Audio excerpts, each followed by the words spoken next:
The Sunday Serial, Dying to be Roman, Part 9, by JJ and E.M. Swift Hook. They were greeted by a whey-faced curator who seemed to be expecting them.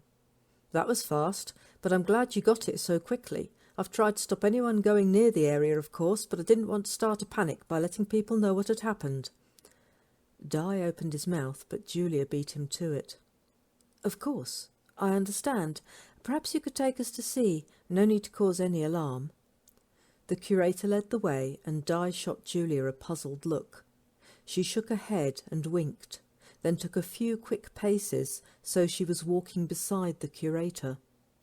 "What can you tell me?"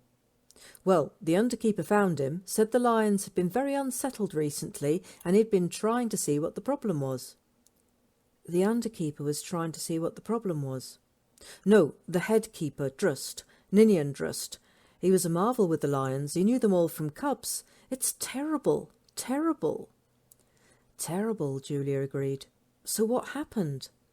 "He must have been checking the enclosure, looking for anything that might have been upsetting the lions. Would have to have been early morning, before opening.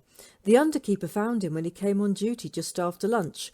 Well, found what was left of him."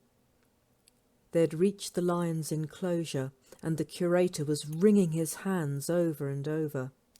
"Terrible, it's just terrible." Di caught the slight nod Julia gave him, and left her saying soothing words to the curator and hopefully getting more details of events from him. Di went into the keeper's room, and the stench of exposed entrails hit him full in the face. The keeper's face was still strangely preserved, eyes wide with a last image of horror, and jaw locked into a teeth-exposing grimace of agony. Most of the damage was to his torso and limbs. The trailing remains of his guts hung down from the table, and his body looked oddly deflated with the internal organs and soft flesh mostly gone. It was obvious he had been attacked and killed by the lions he had loved. Didn't need a detective to tell that. Di was anything but a superstitious man, and right that moment he was not going to buy into this being any kind of coincidence. His test kit was about as basic as it came, but the blood sample told him one important thing. There'd been high concentrations of alcohol in Ninian Drust's bloodstream when he died. One of the advantages of having a Roman investigator with him was that Di needed only to ask for his requests to be fulfilled.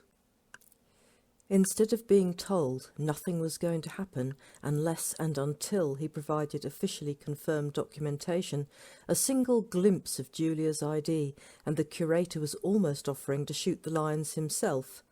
The Praetorian marksmen who undertook the task, after being equipped with appropriated tranquilizer weaponry, were probably more efficient.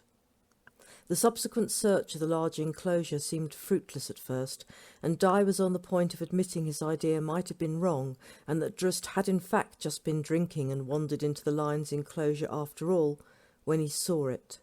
He had seen it when he first walked into the enclosure. They all had. You couldn't miss it, but no one had really seen it. "Hiding in plain sight," he told Julia, pointing to the decorative carousel-shaped centrepiece in the middle of the enclosure.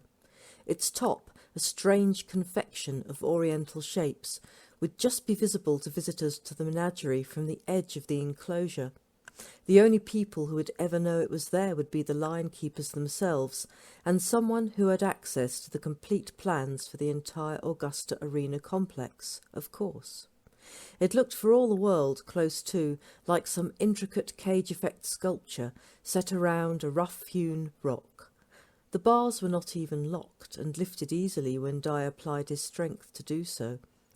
So easily that it was clear that they were well maintained despite the appearance of age. Even Julia could have opened them without too much trouble. "The underkeeper told me that Drust was convinced something was going on with the lions at night," she told him as the bar slid up, revealing a steep tunnel dropping away into darkness. "Apparently they'd come in the morning sometimes to find the lions all lethargic and grumpy, but the beasts passed every health check he ran them through. It had become a bit of an obsession for the man. He had put in more security surveillance around the perimeter, but that had shown him nothing. so according to the underkeeper, he had been camping out in the menagerie for the last 2 nights, determined to see what was happening.